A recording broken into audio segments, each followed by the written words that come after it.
Hello and welcome to the channel. My name is Alistair MacDonald and I am returning to air pistol shooting after a gap of around 20 years, and I'm about to open my first brand new air pistol for around 27 years, maybe even longer.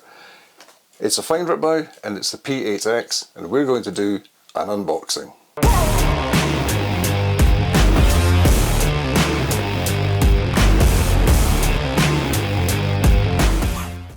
So this is the box it comes in, and having split the tape, you take out the case that it comes with. So this is the case, and the first thing you'll notice is it's got two catches at the top and there is a combination lock on the inside here. I'll just turn that round, and the first thing we'll do is have a look at the combination lock. So the first thing you have is a combination lock here. When it arrives, it's set to 000 and there's a red tag on the inside. Pop the lock and pull out the red tag, and you can dispose of that. There's no worries there, and you can set the lock to any number you want, and we'll see how that's done using the book in a minute. So right, we've done the combination. We now have these tags here to pull back on. They're quite stiff. Lift up and there is your new pistol, looking lovely in its bag with the manual and a little box there which is probably for tools. This is really important, and so is the contents within it. Now I watched an unboxing by somebody else and they just went advertising and threw it aside. Trust me, don't throw it aside, please. It's important. It's all important. It wouldn't be there if it wasn't important. The magazine as well, the operator's manual is really important as well, and it does say in red to read the manual before using the air rifle. It means pistol, it's showing a pistol, we know what it means, it's just translation, don't worry about it.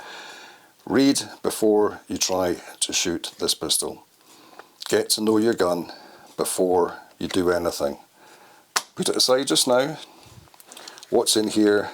Oh, something about the case, that's fine. What this tells you is what the case is made of and the fact it's shockproof, and it tells you how to fix the combination so that it suits yourself. That's important. This is about the cylinders. So importantly, it tells you not to use them after 10 years. Various things not to do with them, including not painting them. Now, that's devastating. Don't paint them. Back in the 90s, I was one of the first people to actually have painted cylinders. So they were just black in those days. It was CO2 initially, before we went to compressed air. And I'll show you a picture that was, well, it's the only picture I've got of me actually on the firing point, and it was taken at Intershoot in Holland with my red and yellow painted cylinder. But they say don't paint them, so never mind. So that was me in Intershoot many, many years ago, around about 1995, I think. So now this is important. This tells you what the red tag in here is. Let's take the pistol out of the bag. There we go. And you will see there's what looks like a cable tie running through and over the trigger. And you might think, oh, that's just a protective thing for when it's being sent to you. I'll just take a pair of scissors and cut that off. Please don't. It is the transport lock. Yes, it is for when it came to you. But if you want to travel with this, especially on an airplane, you want to put that back in to protect the mechanism of the anti-recoil system. Don't cut it. There's instructions here on how to take it off, and I'll show you. Just in here, let's make sure focus is right. Just in here, there's a little button to press. Push your thumb onto there, your thumbnail, and it just undoes. Pull out. Put it aside, but make sure it goes somewhere safe. Put that over there. And I'm going to shut the case down just now and move it out the way. We will come back to the case in a second. We can get rid of the bag. You don't want the bag going forward, because If you're in a hot environment going into a cold environment and vice versa, you can get condensation build up in the bag, and that would affect the pistol. It will probably cause it to start rusting. You don't want that. So here is the Feinwerkbau P8X in all its glory. Beautiful, beautiful laminated orange, black and grey grip on this one. You can get the standard wooden walnut grip, I think it's walnut, or you can get a black mesh grip, and the mesh grip comes as standard sizes like this, but you can actually go to the manufacturer and get the mesh grip made to suit yourself. I would highly recommend that, because if a standard grip doesn't quite suit you, you want to modify it, and I have no idea how to modify a mesh grip, but I could do with one of these. When I first put this in my hand at the shop, it was absolutely fantastic. It felt beautiful. In my research, before I got the pistol, I reckoned this was one of the best grips and that it would fit my hand, and it does exactly fit my hand. It is wonderful. So looking at the rest of the pistol, you've got the cocking lever here, and you've got a button underneath, which I'll just show here. So this button here indicates that it is set for dry fire. So I can pull back, close, click, dry fire. If I pull back and then push it forward, we get the little red dot there. I don't know if you can see it in this light. There's a little red dot just there. That indicates it's live, ready to fire. So importantly, the safe side for dry fire, the button is away, having been pressed in by this finger here. By pushing in, the safety is on. For certain markets, I don't want to be insulting to the market I've said to a friend it's for, but there's even a little diagram to show you the pellet that goes in, the type of pellet goes in, and which direction it goes in. There's also a read manual before use written in there as well. Just try to make sure it catches the light. There we go. Didn't used to need that in the old days. We weren't stupid. Okay, that's my old man talk there. So yeah, it's a nice gun. I'm going to go into a lot more detail about it in the next video. I'm not going to go over too much detail just now. I just want to show you the pistol as it is, and then we'll go into the detail. I'm going to set this pistol up for myself. I'm going to go to the club and do some adjustments, and then do some further adjustments probably back here at this desk. Let's have a look at what else is in the box. So back to the box, and let's have a look. So in the box we have a second cylinder. Okay, nice cylinder there, and you have these little stops that go on the end of the cylinder.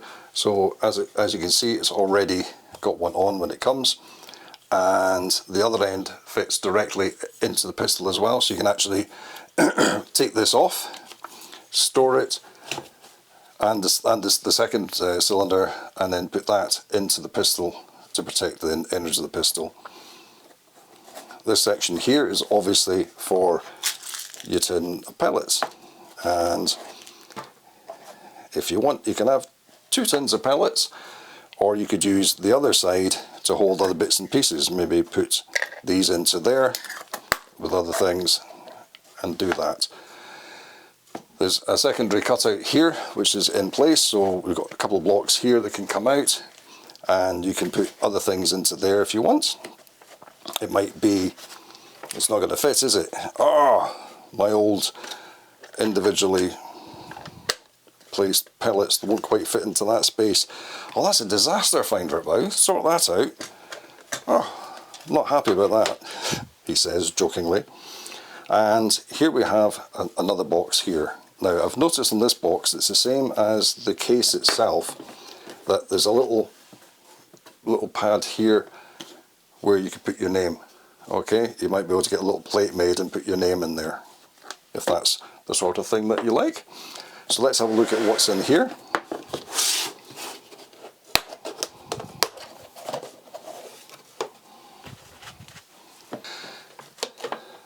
So in this case here you have a small screwdriver, you have the adapter for putting air into the cylinder, so you touch your pistol cylinder onto there, that would go into your main air bank.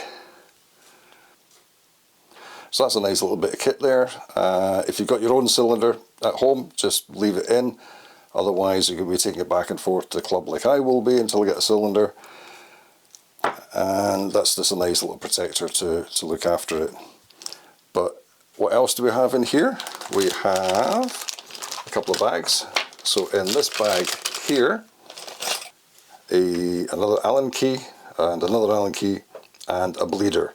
So this Allen key here will be used to take the grip off the pistol, and this one here is for adjusting the screws within the grip. This is, if you don't know already, is for taking the air out of your cylinder. So say you were travelling somewhere, especially by air, you want to empty your cylinders, you use this to do so.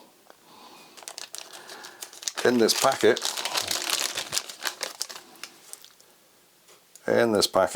there's a little bit of like polystyrene foam.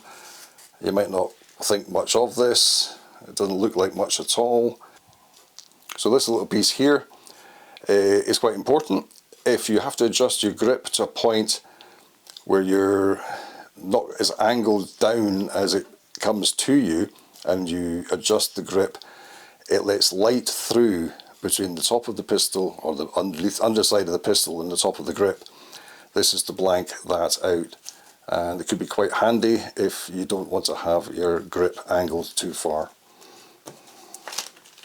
There's also weights. There's 2 bags of 2 different weights that go onto the 2 weights that go onto the side of the pistol.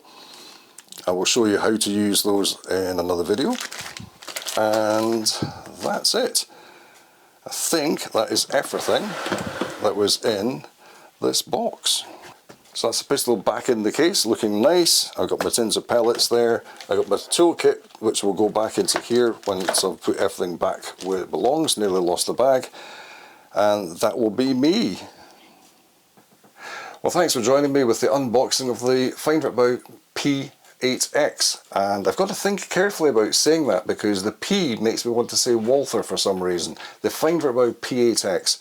And before we finish off, there's something I forgot when we opened up the cardboard box and we started talking about the lock mechanism here.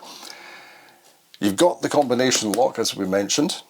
You've also got these, which is very standard. They're not locks, they're just clips. So to set the combination, you take the little red tag out of the wheels.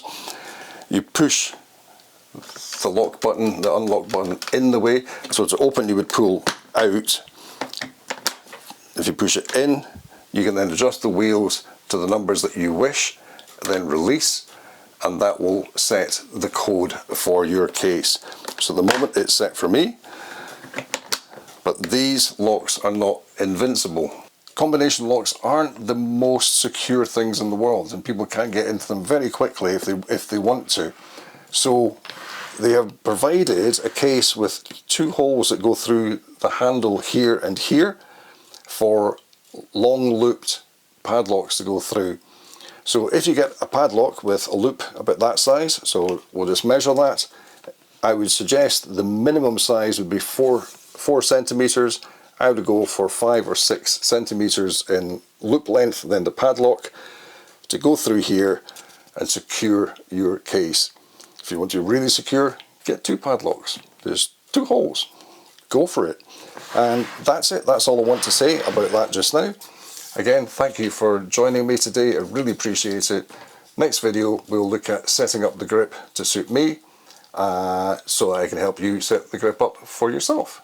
And that comes along in a short while. Until then, thank you for joining me. See you later.